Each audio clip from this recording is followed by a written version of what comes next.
আসসালামু আলাইকুম। সংবাদে আপনাদের সবাইকে স্বাগত জানাচ্ছি। আমি ফিরোজ তোহা। শুরুতেই সংবাদ শিরোনাম।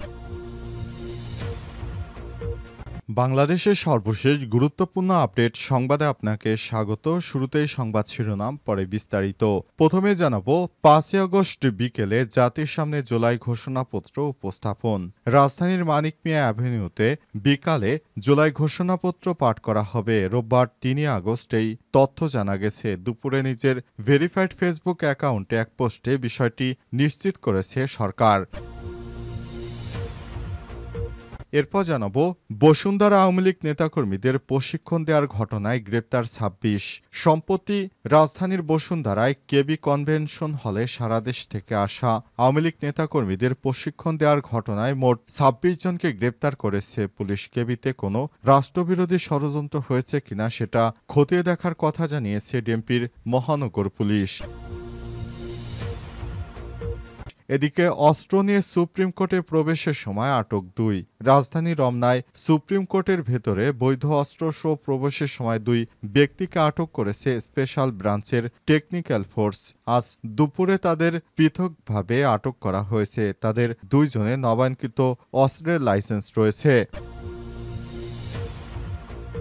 এদিকে ছাত্রদল চাইলেই ষড়যন্ত্রকারীদের বিষ দাঁত উপড়ে ফেলতে পারে বললেন সভাপতি রাকিব। ছাত্রদলকে রুখে দেওয়ার ক্ষমতা বাংলাদেশের কারণেই বলে মন্তব্য করেছেন সংগঠনটির কেন্দ্রীয় সভাপতি রাকিবুল ইসলাম। আজ সমাবেশে জুলাই গণ অভ্যুত্থান বর্ষপূর্তি উপলক্ষে রাজধানীর শাহবাগে জাতীয়তাবাদী সমাবেশে সব মন্তব্য করেছেন বিএনপির ওই নেতা। তিনি বলেছেন, আমাদের নেতা তারেক রহমান লন্ডন থেকে নির্দেশ দিলে আমরা সারা দেশ অবরোধ করতে পারি। আমাদেরকে প্রতিহত করবে এমন সক্ষমতা বাংলাদেশের নেই।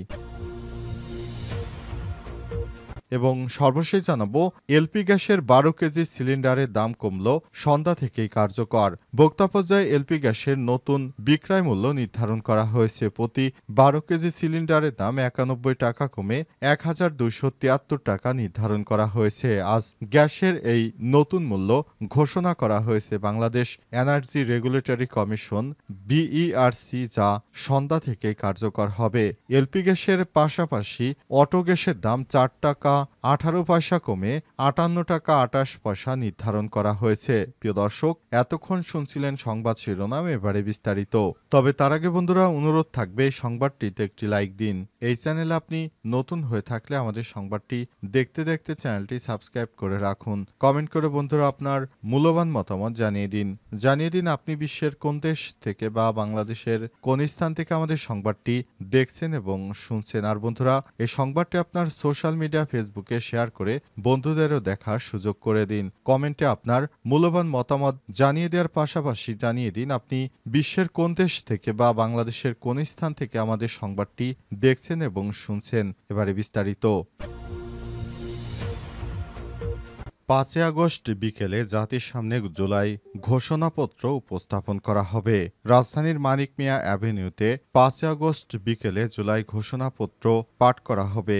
আজ এই তথ্য জানা গেছে। এর আগে গতকাল দুপুরে নিজের ভেরিফাইড ফেসবুক অ্যাকাউন্টে এক পোস্টে প্রধান উপদেষ্টার প্রেস সচিব শফিকুল আলম জানান, জুলাই ঘোষণাপত্রের খসড়া চূড়ান্ত করেছে অন্তর্বর্তীকালীন সরকার। প্রেস সচিব তার পোস্টে লিখেছেন, অন্তর্বর্তীকালীন সরকার জুলাই ঘোষণাপত্রের খসড়া চূড়ান্ত করেছে। আগামী মঙ্গলবার ৫ই আগস্ট ২০২৫ সালে বিকাল ৫টায় গণ অভ্যুত্থানের সকল পর্বের উপস্থিতিতে জুলাই ঘোষণাপত্র জাতির সামনে উপস্থাপন করা হবে। এ বিষয়ে বিস্তারিত অবিলম্বে ঘোষণা করা হবে। উল্লেখ্য, গত বছর জুলাই গণ অভ্যুত্থানের পর থেকে রাজনৈতিক অঙ্গনের অন্যতম আলোচিত বিষয় এই জুলাই ঘোষণাপত্র। অভ্যুত্থানের বর্ষপূর্তি উপলক্ষে এটি ঘোষণা করা হয় এবং অন্তর্বর্তীকালীন সরকারের প্রধান উপদেষ্টা ক্ষমতায় আসার পর থেকেই তিনি জুলাই ঘোষণাপত্র দেওয়ার জন্য নানাভাবে কাজ করে যাচ্ছেন। তবে অন্তর্বর্তীকালীন সরকার সে বিষয়টি খুবই গুরুত্বের সঙ্গে দেখলেও একটি রাজনৈতিক দলের কারণে এখনো জুলাই ঘোষণাপত্র দেয়া হয়নি বলে জানা গেছে। তারা চাইছে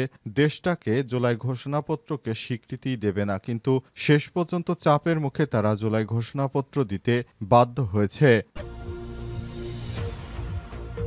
বসুন্ধরায় আওয়ামী লীগ নেতাকর্মীদের প্রশিক্ষণ দেওয়ার ঘটনায় গ্রেপ্তার ২৬। সম্প্রতি গত ৮ই জুলাই রাজধানীর বসুন্ধরায় কেবি কনভেনশন হলে সারাদেশ থেকে আসা আওয়ামী লীগের নেতাকর্মীদেরকে একটি প্রশিক্ষণ দেওয়া হচ্ছিল এবং সেখান থেকে আওয়ামী লীগের অন্তত ২৬ জনকে গ্রেপ্তার করেছে ঢাকা মহানগর পুলিশ ডিএমপির পক্ষ থেকে বলা হয়েছে যারা সেখানে প্রশিক্ষণ দিচ্ছিল তাদের ভবিষ্যৎ ইচ্ছা ছিল তারা অন্তর্বর্তীকালীন সরকারের প্রধান উপদেষ্টা প্রফেসর ডক্টর মোহাম্মদ ইউনূসের বাসভবনে তারা হামলা চালাবে কিংবা ঢাকায় একটি নাশকতা করার পরিকল্পনা ছিল তাদের, কিন্তু অবশেষে তাদের সেই পরিকল্পনাকে ভেস্তে দিয়েছে অন্তর্বর্তীকালীন সরকারের নির্দেশে আইনশৃঙ্খলা রক্ষাকারী বাহিনী। যারা দেশটাকে নিয়ে ষড়যন্ত্র করছে তাদেরকে বিচারের আওতায় আনা হবে বলে পুলিশ হুঁশিয়ারি দিয়েছে। বিশেষ করে বসুন্ধরা আবাসিক এলাকায় যাদেরকে প্রশিক্ষণ দেওয়া হয়েছিল এবং এদের সঙ্গে যারা যারা যুক্ত ছিল সবাইকে আইনের আওতায় নিয়ে আসা হচ্ছে।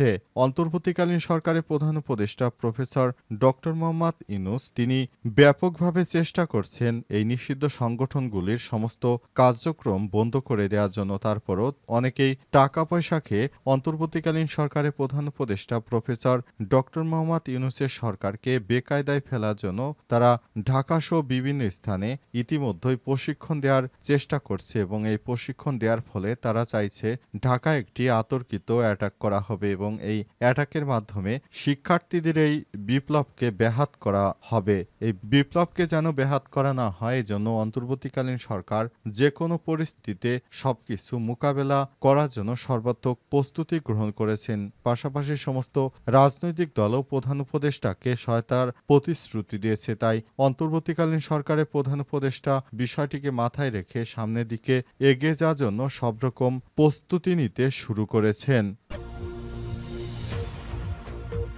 অস্ত্র নিয়ে সুপ্রিম কোর্টে প্রবেশের সময় আটক ২।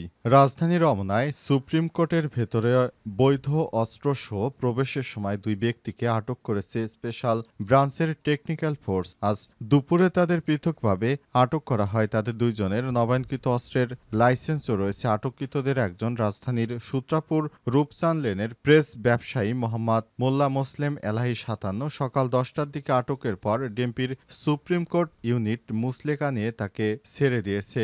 আটককৃত অপরজন বিএনপির বরিশাল মহানগরীর সাধারণ সম্পাদক মোহাম্মদ জিয়াউদ্দিন শিকদার ৫৮। তাকে দুপুর ১:৩০টার দিকে আটক করা হয়েছে, তবে এখনও ছাড়া হয়নি তাকে। জানা গেছে জিয়াউদ্দিন শিকদার ছাত্রদলের সমাবেশের উদ্দেশ্যে ঢাকায় এসেছেন। সুপ্রিম কোর্টের একজন বেঞ্চ অফিসারের সঙ্গে দেখা করার উদ্দেশ্যে কোর্টে আসেন তিনি।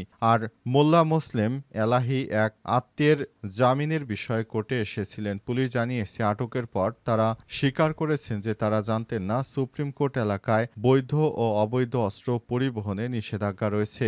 এ কারণে তারা মুচলেকা দিয়েছেন। তবে কোনো ধরনের বড় নাশকতা হলে তারা দায় নিতেন কিনা এ বিষয়ে তাদের জিজ্ঞাসাবাদ করা হলে তারা বলেন আমরা এ বিষয়ের সঙ্গে সম্পৃক্ত নয়। তারা আজ সমাবেশে এসেছে, অস্ত্র নিয়ে এসেছে, তাহলে কাউকে যদি গুলি করত সে বিষয়ে দায়ী কে নিত? এই প্রশ্ন রয়েছে প্রশাসনের প্রতি। এই ধরনের অস্ত্র নিয়ে যার যার এলাকার বাইরে অবস্থান করা এটি কোনোভাবেই গ্রহণযোগ্য নয় বলে মনে করা হয়। অন্তর্বর্তীকালীন সরকারের প্রধান উপদেষ্টা ক্ষমতা আসার পর থেকেই তিনি জানিয়েছেন সারা দেশব্যাপী যত মানুষের বৈধ অবৈধ অস্ত্র রয়েছে সব অস্ত্র জমা দিতে হবে, কিন্তু দেখা যাচ্ছে এখনও অনেকের হাতে অস্ত্র রয়েছে। সেদিন বিএনপির ২ গ্রুপের মধ্যে যে সংঘর্ষ হলো সেই সংঘর্ষের সময় তারা অস্ত্র ব্যবহার করে গোলাগুলির ঘটনা ঘটিয়েছে। অবস্থায় প্রশ্নই থেকে যায় দেশের মানুষ কতটা নিরাপত্তায় রয়েছে। ছাত্রদল চাইলে ষড়যন্ত্রকারীদের ২০ দাঁত উপড়ে ফেলতে পারে বললেন সভাপতি রাকিবুল। ছাত্রদলকে রুখে দেওয়ার ক্ষমতা বাংলাদেশের কারণেই বলে মন্তব্য করেছেন সংগঠনটির কেন্দ্রীয় সভাপতি রাকিবুল ইসলাম। আজ বেলা ২:৩০টার দিকে জুলাই গণঅভ্যুত্থানের বর্ষপূর্তি উপলক্ষে রাজধানীর শাহবাগে জাতীয়তাবাদী ছাত্রদলের সমাবেশে মন্তব্য করেছেন বিএনপির এই নেতা। সূচনা বক্তব্যে রাকিবুল ইসলাম বলেছেন দেশকে যারা অস্থিতিশীল করতে চায় ছাত্রদল চাইলে সেই ষড়যন্ত্রকারীদের ২০ দাঁত উপড়ে ফেলতে ফেলতে পারে ছাত্রদলের সাংগঠনিক অভিভাবক তারেক রহমানের যদি নির্দেশনা দেন তাহলে কর্মীরা সারা দেশ অবরোধ করে দিতে পারে। সমাবেশে প্রধান অতিথির বক্তব্যে ভার্চুয়ালি বক্তব্য দেন বিএনপির ভারপ্রাপ্ত চেয়ারম্যান তারেক রহমান। তিনি লন্ডনে বসে ভিডিও কলের মাধ্যমে নেতাকর্মীদের উদ্দেশ্যে তিনি বক্তব্য দিয়েছেন।